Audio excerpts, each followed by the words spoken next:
After all this took place, King Ahasuerus honored Haman, son of Hammedatha the Agagite. He promoted him in rank and gave him a higher position than all the other officials. The entire royal staff at the king's gate bowed down and paid homage to Haman, because the king had commanded this to be done for him.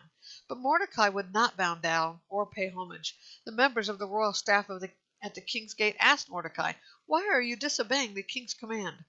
When they had warned him day after day, and he still would not listen to them, they told Haman to see if Mordecai's actions would be tolerated, since he had told them he was a Jew.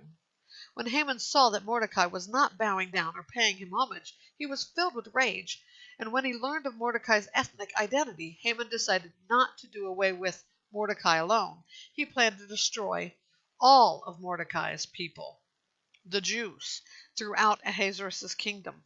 In the first month, the month of Nisan, in King Ahasuerus' 12-year pur, that is, the lot, was cast before Haman for each day in each month, and it fell on the 12th month, the month of Adar.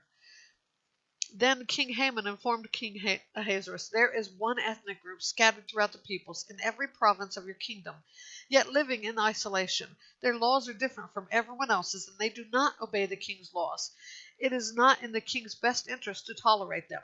If the king approves, let an order be drawn up authorizing their destruction, and I will pay 375 tons of silver to the accountants for the deposit in the royal treasury."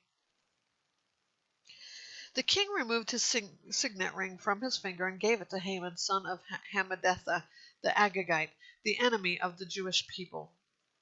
Then the king told Haman, "The money and people are given to you to do with as you see fit." The royal scribes were summoned on the 13th day of the first month, and the order was written exactly as Haman commanded. It was intended for the royal satraps, the governors of each of the provinces, and the officials of each ethnic group, and written for each province in its own script to each ethnic group in its own language. It was written in the name of King Ahasuerus and sealed with the royal signet ring. Letters were sent by couriers to each of the royal provinces, telling the officials to destroy, kill, and annihilate all the Jewish people, young and old, women and children, and plunder their possessions on a single day, the 13th day of Adar, the 12th month. A copy of the text, issued as law throughout every province, was distributed to all the peoples, so that they might get ready for that day. The couriers left, spurred on by royal command, and the law was issued in the fortress of Susa. The king and Haman sat down to drink while the city of Susa was in confusion.